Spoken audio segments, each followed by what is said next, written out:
So hey guys, welcome back to any videos. आज के video की बीपीसीसी 109 विकासात्मक मनोविज्ञान, जिसमें हम लोग को कंप्लीट करना है यूनिट 14। तो आप लोग के प्यार से और बहुत सारे लाइक्स और कमेंट्स है, अच्छा लगता है तो आप लोग लाइक्स और कमेंट्स करते रहिएगा हमारे वीडियोस पे।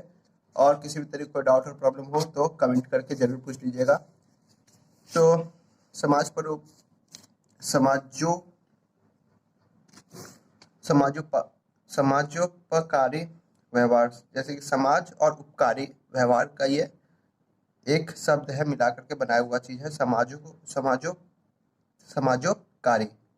समाजोपकारी व्यवहार। तो समाजोपकारी व्यवहार कभी कभी मदद परोपकारी व्यवहार के रूप में जाना जाता है, जो सामाजिक व्यवहार के एक विस्तृत श्रृंखला शामिल होती है, जिसका सामान्य तौर पर उद्देश्य दूसरे व्यक्ति की मदद करना होता है, जिसमें मदद करने वाले को तत्काल लाभ नहीं होता। इसमें इस प्रकार की व्याख्या व्यवहार शामिल है जो स्वेच्छ से और आंतरिक रूप से बिना किसी बाहरी पुरस्कार या अपेक्षा के दूसरों की मदद से विशिष्ट इरादे के साथ उत्पन्न होता है। उदाहरण के लिए, एक दुखी साथी को अपना खिलौना भेंट करने वाला बच्चा एक समाजोपकारी व्यवहार की तरह माना जाता है। ये हमेशा ही होता है इंसान में, एक नैतिक जिम्मेदारी की तरह कि दूसरे के दुख में उसका कुछ मदद करके उसे उसका थोड़ा सा उसे दुख में सहारा दिया जाए। ठीक है। समाजोपकारी व्यवहार का विकास कैसे होता है? समाजोपकारी का विकास परानुभूति की शुरुआती के साथ क्या है, परानुभूति की शुरुआत के साथ साथ दिखाई देता है, और जैसे जैसे बच्चा बड़ा होता है समाजोपकारी व्यवहार में अधिक मूर्त प्रकार उभरने लगता है और समय के साथ साथ जटिल तंत्र में विकसित होते रहता है। विकासवादी परिप्रेक्ष्य के अनुसार मानव का अस्तित्व एक बड़े तौर पर मानव के बीच एक दूसरे मानव की मदद करने की जन्मजात प्रकृति पर निर्भर करता है। इस प्रकार समाजोपकारी व्यवहार मनुष्यों द्वारा प्रदर्शित किया जाता है क्योंकि इसमें अपने लाभ है क्योंकि इसमें इसके अपने लाभ है क्योंकि परोपकारिता के सामाजिक पुनर्बलन से अप्रत्यक्ष के साथ साथ ये प्रत्यक्ष तौर पर भी जीवित रहने में समर्थन देता है। रिश्ते के दाढ़ी के चयन के तथ्य के अनुसार उन व्यक्ति की मदद करने की संभावना रखते हैं जो जैविक रूप से उनसे संबंधित है, जैसे आसपास के दोस्त यार, वो जिनसे वो रोज मिलता है, भले ही उनका नाम न जानता हो लेकिन जिन्हें वो रोज देखता है। यहाँ केंद्र व्यक्ति के अस्तित्व पर नहीं बल्कि व्यक्ति की आनुवांशिक सामग्री का अस्तित्व पर है। इस प्रकार परोपकारिता व्यवहार का निर्वाह सुनिश्चित होता है। ठीक है। परानुभूति की शुरुआत। समाजोपकारी व्यवहार का उद्भव काफी हद तक हमारी परानुभूति की क्षमता पर निर्भर करता है। परानुभूति को अन्य व्यक्तियों में अनुभव को समझने, उनके संवेगों को पहचान करके उनके दृष्टिकोण को समझने की क्षमता के रूप में परिभाषित किया जाता है। इसमें 3 अलग अलग घटक शामिल है। संवेगात्मक घटक यानी संवेगात्मक परानुभूति, इसमें दूसरे की भावनाओं को साझा करना शामिल है। ठीक है। भावनाओं को साझा करना शामिल है। संज्ञात्मक घटक यानी परानुभूति परिशुद्धता, दूसरों के विचारों और भावनाओं को सही रूप से समझने की क्षमता, और अंत में परानुभूति चिंता यानी दूसरों के व्यक्तियों के कल्याण के लिए चिंता और स्वस्थ भावनाएं। उदाहरण था ग्लोसन, जेनसेन, कैपबेल और एक्स। ठीक है। परानुभूति अक्सर सहानुभूति शब्द के साथ भ्रमित किया जाता है, हालांकि बाद में सहानुभूति को दुख या दूसरों के संकट के समय चिंता के अनुभव करने के दर्शाया जाता है, जबकि परानुभूति उसी समय उसी भावना को महसूस करने की विशेषता है जो इसको व्यक्तित्व अनुभव कर रहा है।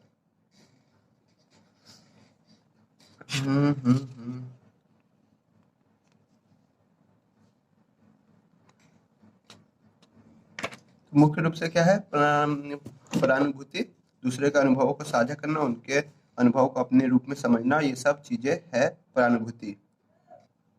तो फिर बाल्यावस्था में समाजोपकारी व्यवहार के प्रकार, जैसे कि पहले कहा गया है कि शैलवस्था के प्रारंभिक वर्षों के दौरान समाजोपकारी व्यवहार का उद्भव होना दिखाई देने लग जाता है।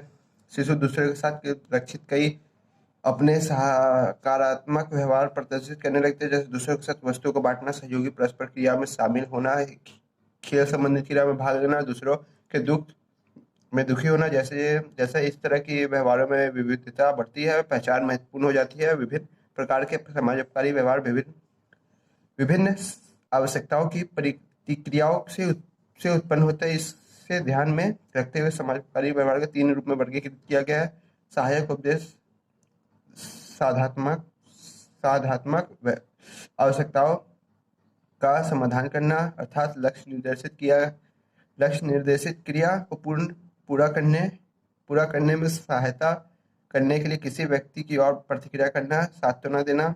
ठीक है, यानी किसी अन्य व्यक्ति को नकारात्मक उत्तेजना को कम करने के लिए दिशा में निर्देशित को कम करना शामिल है, अर्थात किसी अन्य व्यक्ति की सामग्री प्रदान करना जिसे कोई आवश्यकता हो, अंतर्क्रिया में सहायता करना। समाजोपकारी व्यवहार का एक अन्य समान रूप सहयोग है, जिसे सहयोग करना कहते हैं किसी भी चीज में। तो पहली चीज होती है साझा करना, अपने सामान को साझा करना और उसे आम चीजों से की तरह बांटना, जैसे खिलौना बांटना हो गया। 12 महीने की उम्र में शिशु स्वेच्छा से अपने माता पिता की जानकारी साझा करने के लिए चिन्ह दिखाना शुरू कर देता है। खाना व दूसरी वस्तुएं जैसे माता पिता, भाई बहन और साथियों के साथ खिलौने बांटना नियमित रूप से होने लगता है। सहयोग करना, किसी भी चीज में उसका हाथ बटाना, अगर वो खेल रहा है तो उसे बॉल ला के देना, चीजें ला के देना, है ना। सहायता करना,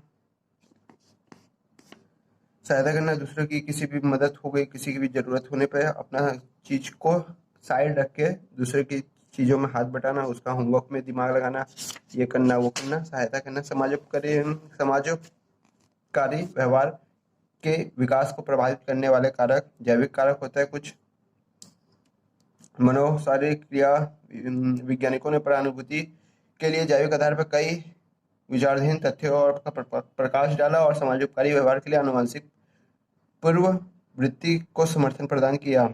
कई अनुप्रस्थ कास्ट और कलानुकृत जुड़ाव अध्ययन में लगातार दिखाया कि बच्चों के बीच ऐसी क्षमताओं में व्यक्तिगत अंतर होता है और उसका प्रभाव किशोरावस्था और वयस्कावस्था के दौरान अधिक प्रमुख हो जाता है। इन अध्ययनों के बीच विभिन्नता काफी हद तक उन विधियों पर निर्भर करती है जिनका प्रयोग शोधकर्ताओं ने समाजोपकारी की अवधारणा के लिए किया। उदाहरण के लिए, समाजोपकारिता के लिए कई पहलुओं पर ध्यान केंद्रित करने के लिए कैफनोनोम सहकर्मियों ने 183 7 वर्षीय जोड़ों का एक प्रतिदर्श लिया और उनकी माताओं 5 क्षेत्रों में अपने जुड़वा बच्चों के व्यवहार की रिपोर्ट करने के लिए कहा। साझा करना, दयालुता, सहायता करना, सामाजिक चिंता और परानुभूति संबंधी सरोकार।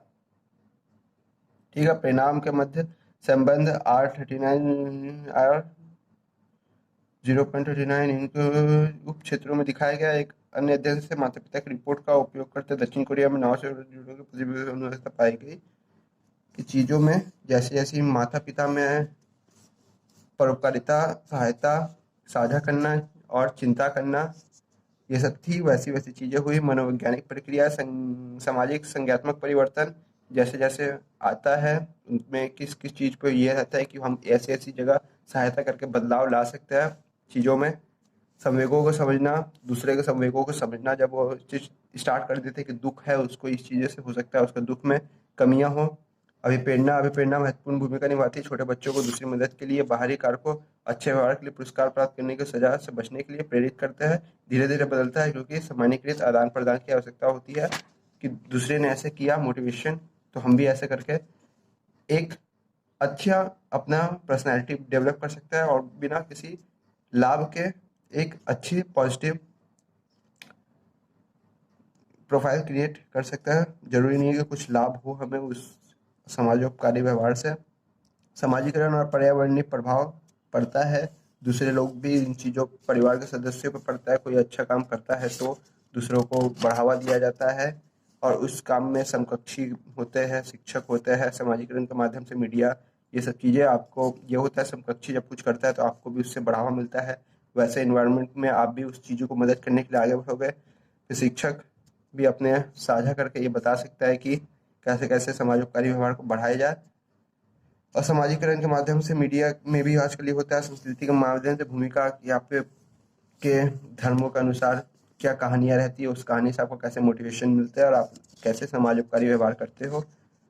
तो समाजोपकारी व्यवहार को आगे और दिखाया है, उसमें आक्रामकता होती है, आक्रामकता क्या होती है? आक्रामकता को किसी अन्य जीवित प्राणी को नुकसान पहुंचाने या घायल करने के लक्ष्य की ओर निर्देशित व्यवहार के रूप में परिभाषित किया जा सकता है, जो इस तरह से बर्ताव से बचने के लिए प्रेरित होते हैं। विकासात्मक शोधकर्ता आक्रामकता व्यवहार को एक बाहरी व्यवहार के रूप में मानते हैं, अर्थात व्यक्ति के बाहर के निर्देशित विरोधी व्यवहार। इसलिए इसमें ऐसा व्यवहार शामिल होता है जो दंड, आक्रामकता, आवेगी और विघटनकारी हो। आक्रामकता तो सीधी सीधी बात है, आक्रामकता जो होती है वो किसी को नुकसान पहुंचाना या घायल करने की लक्ष्य की ओर निर्देशित व्यवहार होता है। शोधकर्ताओं ने दो प्रकार की आक्रामकता के बीच अंतर किया: अग्रलक्षी या साधनात्मक आक्रामकता या प्रतिक्रिया या शत्रुतापूर्ण आक्रामकता। ठीक है, दो तरीके होते हैं: शारीरिक आक्रामकता, मौखिक आक्रामकता, जिसमें लोग बुरा बोलते हैं। शारीरिक आक्रामकता में मारना, लात मारना, धक्का देना। मौखिक में बुरी बातें बोलना, नाम पुकारना, चिल्लाना। संबंध परक आक्रामकता, इसमें उद्देश्यपूर्ण दूसरे के संबंधों को नुकसान पहुंचाया जाता है और भीतरी रूप से समूह के भीतरी शामिल होना चाहिए और उसको दूसरे को नुकसान पहुंचाना, उसके संबंध में दूसरे को में फेरबदल करना, पीठ पीछे लोगों को उसकी बुराइयां करना, ये सब चीजें होती है संबंध परक आक्रामकता में। आक्रामकता का विकास होता है कुछ कुछ कारणों से, जो होती है पहले से किसी चीज को लेकर द्वेष होना किसी के मन में, और आपसे किसी तरीके का पहले से गुस्सा हो, ये हो। जेंडर भेद में आक्रामकता होती है कि लड़कियों को लड़के के प्रति होती है, लड़कों की लड़की के प्रति होती है, किसी भी चीज में हो सकती है। बाल्यावस्था में आक्रामकता के विकास को प्रभावित करने वाले कारक जैविक कारक होता है कुछ, जो बचपन से ही दिखाया जाता है कि ये चीज बुरी है, ये चीज बुरी है, तो वो उस चीजों के प्रति जानना पहचान के बाद भी बुरा हो सकता है। मनोवैज्ञानिक कारक होता है, संज्ञानात्मक कार्य होता है, नैतिकता, नैतिक तर्कणा, जैसे कि कई नाम बताया गया कि नैतिक विकास बाल्यावस्था के विकास में एक प्रमुख क्षेत्र बना रहता है। बच्चों की आक्रामकता, व्यवहार और हिंसा महत्वपूर्ण प्रभाव डालता है। नैतिकता जिसकी कमजोर होती है वो गलत चीजों की ओर रुख कर जाता है। तंत्रिका जन विकार, कई बाहरी कठिनाइयों से कुछ न्यूरो विकासात्मक विकारों का भी व्यक्ति के रूप सामने आती है। उदाहरण के लिए अवधान न्यूनता, अंतरक्रिया विकार, तंत्रिका जन्य विकार जैसे आक्रामकता हो जाती है। कुछ तंत्रिका संस्कृतियों के बीच अध्ययनों में आक्रामकता, व्यवहार और अवधान न्यूनता, अंतरक्रिया विकार के बीच सकारात्मक संदर्भ दिखाई दिया। ऑटिज्म स्पेक्ट्रम सिंड्रोम वाले बच्चों में भी उच्च स्तर के आक्रामकता व्यवहार पाए गए, मतलब जो जल्दी से किसी भी चीज को पर बुरा मान करके फटाफट उस पर आक्रामकता के रूप में प्रतिक्रिया कर देता है, गुस्सा करके मारपीट, चिल्लाना, उसका नाम, बुराई बातें बोलना। मीडिया की भूमिका भी होती है किसी चीज के प्रति। मोदी जी के प्रति आक्रामकता, क्या बोलता है, राहुल गांधी के प्रति आक्रामकता, केजरीवाल को भी थप्पड़ मारे थे लोगों ने दिल्ली में। तो चीजों को बहुत मीडिया वाले भी किसी तरीके से ऐसे प्रेजेंट करते हैं कि एक पे एक दारू फ्री, तो इसमें आक्रामकता हो सकती है, किसी की भी बिल्ड हो सकती है। डराना धमकाना होता है बच्चों के बीच एक और आम समस्या होती है डराना, यानी किसी भी व्यक्ति को पीड़ित के बार बार आक्रामकता के साथ निशाना बनाना, उसे सामाजिक वर्चस्व का दावा करके तरीके के रूप में लेते हैं। यह शारीरिक हिंसा, मौखिक आक्रामकता, डराने धमकाने की नीतियों का उपयोग, दूसरों की संपत्ति को नुकसान पहुंचाना, अफवाहें फैलाना, गपशप करना, दूसरों को मजबूत करना और साइबर धमकी देना और धमकाना। अक्सर दूसरों को अपनी शक्ति दिखाना होता है, अपने समूह की स्थिति को मजबूत करने के बारे में होता है। चीज़ों को डराना धमकाना बचपन में हुआ करता होगा, जिसे क्या बोलते थे यार, बहुत अच्छा नाम रहता है उसका, साइबर बुलिंग क्या होता है, जिसे क्या बोलते थे स्कूल में, आचरण विकार होता है। कुछ कुछ में बच्चों में आचरण विकार के रूप में निर्धारण किया जा सकता है यदि वह ऐसे कार्यों को प्रदर्शित करता है जिनकी आयु के अनुसार अनुचित व्यवहार का उल्लंघन, सामान्य के मानदंडों और उनके दूसरों के अधिकार की अवहेलना करना माना जाता है। जैसे कि पहले कहा गया है कई बच्चे कुछ अवसरों पर कुछ विघटनकारी व्यवहार का संलग्न होते हैं, लेकिन उनके व्यवहार में नियमित और एक जैसे पैटर्न हो, जो नियमों का उल्लंघन और दूसरों के अधिकारियों की अवहेलना करते हैं। इन बच्चों की आचरण विकार के निदान की आवश्यकता होती है। ऐसे बच्चे कई तरह के नियम तोड़ने वाले व्यवहार दिखाते हैं, जैसे धमकाना, बदजबानी, शारीरिक आक्रामकता दिखाना, चोरी करना, जानवरों के प्रति क्रूरता आदि होती है। जो किसी चीज के प्रति अग्रसर होता है कि ये कुत्ते को देख के मार देना, बिल्ली को परेशान करना, कुत्ता को कुछ पकड़ लेना, जो उनके उम्र के हिसाब से कुछ ज्यादा ही बदमाशी होती है। किसी को चलते हुए को मार देना, ईटा फेंक देना गाड़ी वाड़ी पे। विरुद्ध अवज्ञाकारी विकार, विरुद्ध अवज्ञाकारी विकार भी आचरण विकार के निकटता से जुड़ा है और अक्सर 8 वर्ष की आयु में स्पष्ट होता है। विघटनकारी आवेग नियंत्रण के आचरण विकारों के तहत डीएमएस 5 पे डायरेक्ट क्वेश्चन एक बार असाइनमेंट में आया था, में वर्गीकृत किया गया है। इसमें 3 उप प्रकार शामिल होते हैं: क्रोध, चिड़चिड़ा मूड, तर्कपूर्ण या अवज्ञा व्यवहार और प्रतिरोधी। आवश्यक रूप से विरुद्ध अवज्ञाकारी विकार वाले बच्चे नकारात्मक व आवर्तन पैटर्न अवज्ञा और प्रतिनिधित्व व्यक्ति के प्रति विरोधी व्यवहार का एक पैटर्न प्रदर्शित करता है जो कम से कम 6 महीने तक बना रहता है। अध्ययनों से पता चलता है कि विरुद्ध अवज्ञाकारी वाले विकार वाले बच्चे बड़े होने पर आचरण विकार विकसित कर सकते हैं। यद्यपि यह वृद्धों अवज्ञाकारी विकार वाले बच्चे के लिए सच नहीं है। जोखिम कारकों से घर में अशांत माहौल, माता पिता के समाज विरोधी व्यवहार तथा सामाजिक आर्थिक रसर में कमी। ठीक है, मतलब वो चीज़ जो विरुद्धक होती है, हर चीज़ में किसी चीज़ का विरुद्ध किया जाता है, उसकी आज्ञा नहीं मानी जाती है, धीरे धीरे चिड़चिड़ापन होता है, क्रोध होता है और उस चीज़ों से फिर कटुता बनता जाता है। फिर वो जितना ही सही बोले वो एक गलत चीज़ लगेगा और उसकी नकारना उसका एक लक्ष्य बन जाता है। तो सारांश आ चुका है, तो ये चैप्टर आपका यूनिट खत्म हो गया। तो कैसा रहा ये यूनिट? लाइक करिएगा आप लोग बहुत सारा, जिससे मुझे मोटिवेशन मिलता रहे। और अगर आपने अभी तक चैनल को सब्सक्राइब नहीं किया तो चैनल को सब्सक्राइब जरूर कीजिएगा। मिलते हैं गाइस एक नेक्स्ट लेवल का नेक्स्ट वीडियो में, तो फिर हम लोग उसमें कवर करेंगे unit 15। So guys thank you for watching. मिलता है एक नए वीडियो में। किसी भी तरीके का कोई डाउट और प्रॉब्लम होता है कमेंट बॉक्स में कमेंट कीजिएगा, और कोई पर्सनल चीज़ पे आपको क्वेरी या डाउट हो तो आप मुझे डिस्क्रिप्शन बॉक्स में दी हुई किसी भी आईडी पे मैसेज कर सकते हैं। Thank you for watching. Tata bye bye.